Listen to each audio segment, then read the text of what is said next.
Hey guys, it's Marco. I'm going to give you a recap over our balanced scorecard. First thing I want to show you is our TQM summary. So if you look under Baldwin, you'll be able to see that we spent in total $2.25 million.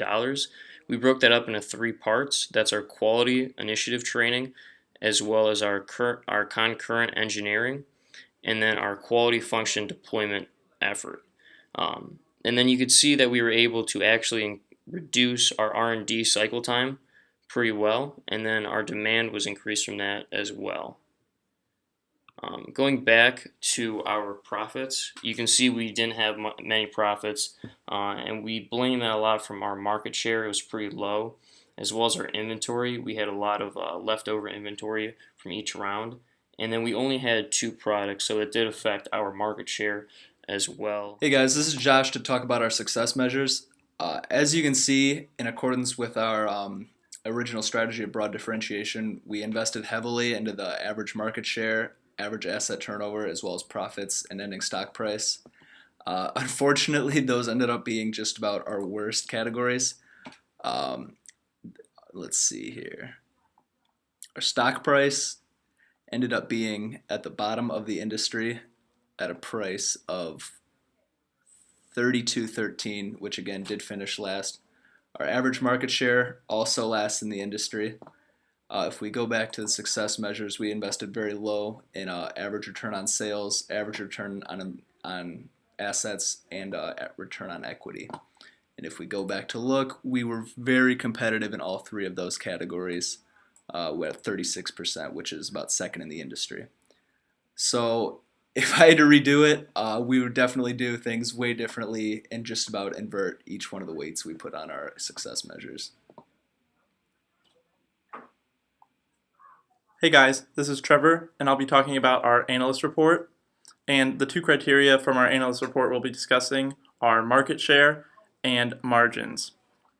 Now, as you can see from our market share, in this last round, we scored very low. We got 0 marks in our market share, and even in our previous rounds, it's been low as well.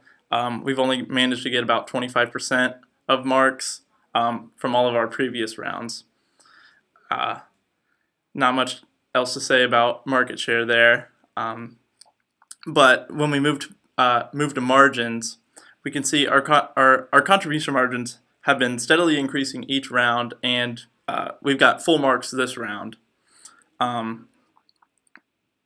Baker's contribution margin was 47.5%, and Braun's contribution margin was 46.5% from our products, and it's been going great for those two products. Hi, this is Kirsten, and I'm going to talk about some successes and challenges that we faced as a company. One success that we had was that we had pretty high leverage for our company. During round 3, we had a 2.3 leverage, and during round 4, we had a 2.9 leverage. We were behind Andrews, but I think that that's still a pretty high leverage. Another thing that we were good at is that we had a pretty good contribution margin. As you can see, during round 4, we were at 32% even after taking a $13 million loan. Speaking of loans, one of the challenges that we had was that we took 3 consecutive loans during rounds 3, 4, and 5.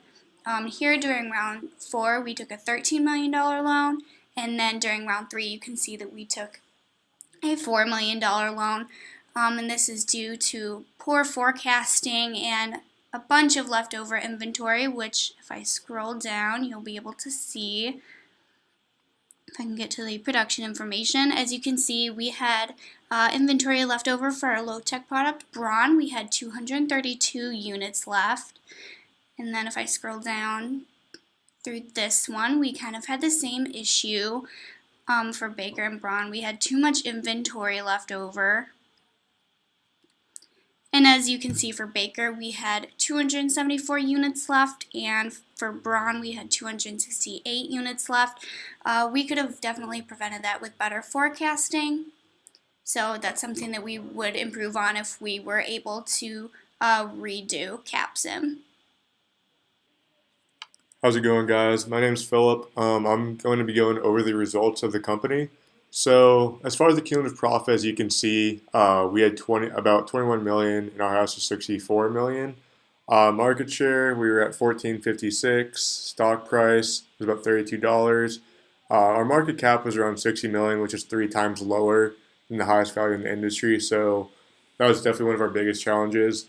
As far as return on equity, we actually had a very high return on equity compared to everybody else, although ours was the highest. Our return on sales was about 4.0, about kind of midway into everybody else. Our return on assets was about half of the leader, and our asset turnover was actually the highest in the industry. So as you can see, overall we did fairly well as a company. However, compared to everybody else in the industry, I think we definitely had a pretty good industry, but we didn't do too hot compared to the rest of the industry.